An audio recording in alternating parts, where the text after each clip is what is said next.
Assalamualaikum warahmatullahi wabarakatuh. Halo semuanya, dan ikan bergigi makan belimbing mulu. Bertemu lagi dengan kelompok 10 dengan anggota Puputri Widayanti, Ariska Lufitasari, Muhammad Alvin Miftahul Latif, dan Panji Fasihulisan. Pada kesempatan kali ini, kami akan membawakan materi psikolinguistik mengenai yang pertama, kontroversi bahasa nurture atau nature. Yang kedua, universal pemerolehan bahasa. Yang ketiga, universal pada komponen fonologi. Dan yang keempat, universal pada komponen sintaktik dan semantik. Selamat memirsa! Kontroversi bahasa dengan nurture dan nature. Manusia dimanapun ia berada pasti menguasai bahasa selagi ia tumbuh dalam masyarakat. Proses pemerolehan bahasa ini yang menjadi kontroversi bagi para ahli bahasa. Mereka mempermasalahkan pemerolehan bahasa bersifat nurture atau nature. Penganut aliran behaviorisme mengatakan bahwa pemerolehan bahasa manusia secara nurture atau ditentukan lingkungan. Menurut aliran ini, manusia dilahirkan seperti piring kosong, kemudian diisi oleh alam sekitar, termasuk bahasa. Pandangan ini dipelopori oleh Skinner. Ia mengamati bagaimana seekor tikus mendapatkan pengetahuan melalui proses trial and error. Skinner menyimpulkan bahwa pemerolehan pengetahuan, termasuk pemerolehan bahasa, didasarkan adanya stimulus diikuti respons. Bila dilakukan secara berulang, maka akan muncul kebiasaan.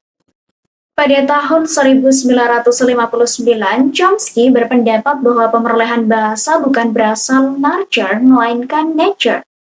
Anak memperoleh kemampuan berbahasa sama seperti kemampuan berdiri ataupun berjalan. Anak dilahirkan bukan seperti piring kosong, tetapi dibekali dengan piranti pemerolehan bahasa.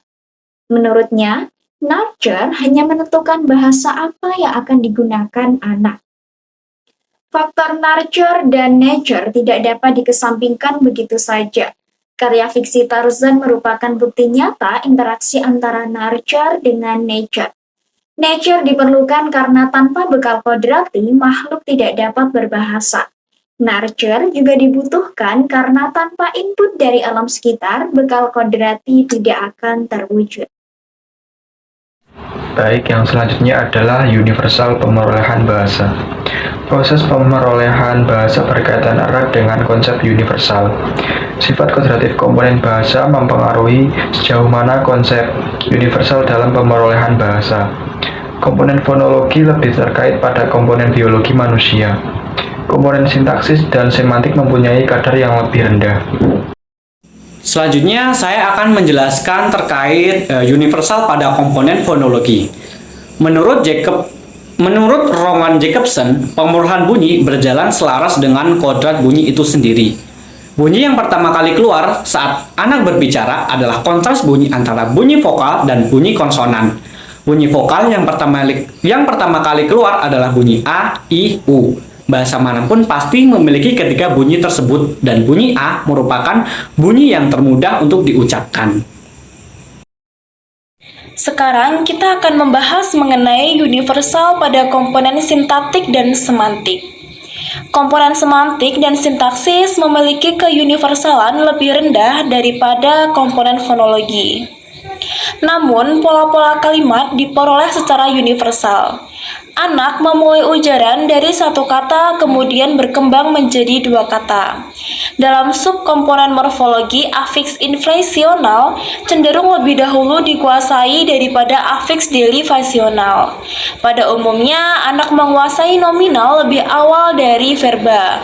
Komponen semantik lebih labil lagi karena kata yang bagaimana dan jumlah kata yang dikuasai anak tergantung pada keadaan anak. Kata-kata yang dikuasai anak pertama adalah kosakata objek yang ada di sekelilingnya, dan saat itu ada. Anak belum bisa membayangkan benda yang tidak ada atau peristiwa yang belum atau akan terjadi.